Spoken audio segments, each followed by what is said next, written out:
सर्वसामान्य जनतेचा प्रश्न मांडण्यासाठी कार्यकर्त्यांसाठी हा निवडणूक आहे। एकंदरीत सर्वसामान्य जनतेचा आवाज हा खेडेगावातून थोडंसं पुढे गेला पाहिजे। पंचायत समितीच्या सभागृहात, जिल्हा परिषदेच्या सभागृहात या ठिकाणी छोटे छोटे प्रश्न मांडण्यासाठी या निवडणुकी आहेत। तर ताई, आज विशेष करून तुम्हाला सांगावंसं वाटतं, आज तुम्ही या ठिकाणी पाहताय सर्व युवक दिसत आहेत।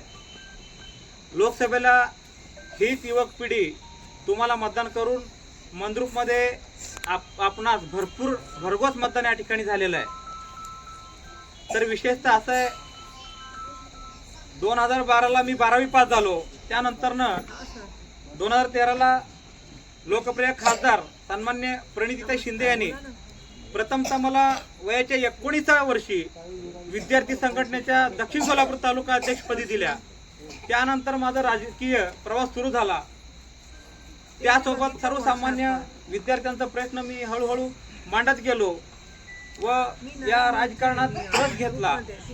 कारण या शिक्षणामध्ये मला फारसं रस नव्हतं। तरी असं म्हणतात, ज्या क्षेत्रात आपल्याला जास्त रस आहे त्या क्षेत्रात जर आपण मन लावलं तर नक्कीच ज्याच्यासाठी काम करतो व ज्याने काम करतो तो नक्कीच यशस्वी होतो। म्हणून या ठिकाणी ज्या प्रकारे आपल्याला खासदार प्रणितीताई शिंदे यांचं मार्गदर्शन लाभत गेलं त्या प्रकारे मी काम करत गेलो।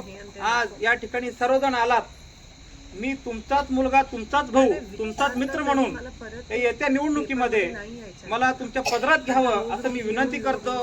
आणि बंधूंनो, निवडणूक काही सोपी नाहीये। कारण या बीजेपीच्या दडपशाहीच्या विरोधात आपल्याला एकत्रित येऊन मूठ बांधून या बीजेपीला त्यांचा तर आज हार झालेला आहे। कारण त्यांचा उमेदवार ताई मला वाटतं 6 वाजेपर्यंत निश्चित नव्हता, मंद्रुपच्या भागातला उमेदवार। तर येणाऱ्या काळात नक्कीच काँग्रेसचा पंजा या दक्षिण सोलापूर तालुक्यात नक्कीच नाचेल आणि काँग्रेसचा तिरंगा पुन्हा एकदा दक्षिण सोलापूर तालुक्यातील सर्व मतदारसंघात फडकण्याचे मंद्रुप भागामध्ये 14,000 मतदान आहे। त्यानंतर 13 मैल, वडकबळ, वांगी या 4 गाव पंचायत समिती गणासाठी आहेत। त्यासोबत कंदलगाव गणातल्या 9 गावं म्हणजे एकंदरीत 13 गाव आणि 41,000 मतदार या जिल्हा परिषद मतदारसंघात आहेत आणि पंचायत समिती मतदारसंघात 19 ते 20,000 अशा प्रकारचा आपला हा मतदारसंघ आहे। आणि प्रत्येक गावामध्ये आता आपल्या इकडे जिल्हा परिषदेचे 1 उमेदवार आणि पंचायत समिती एक उमेदवार म्हणजे प्रत्येक एका नागरिकाला 2-2 मतदान करायचा हक्क आहे। ज्या बॅलेट पेपरवरती हात दिसेल तिथं बटनच दाबायचं, ज्या बॅलेट पेपरवरती हात दिसेल तिथं बटन दाबायचं, दुसरं कुठलंच चिन्ह बघायचं नाही।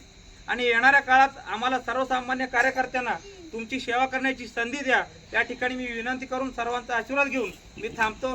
जय हिंद, जय महाराष्ट्र।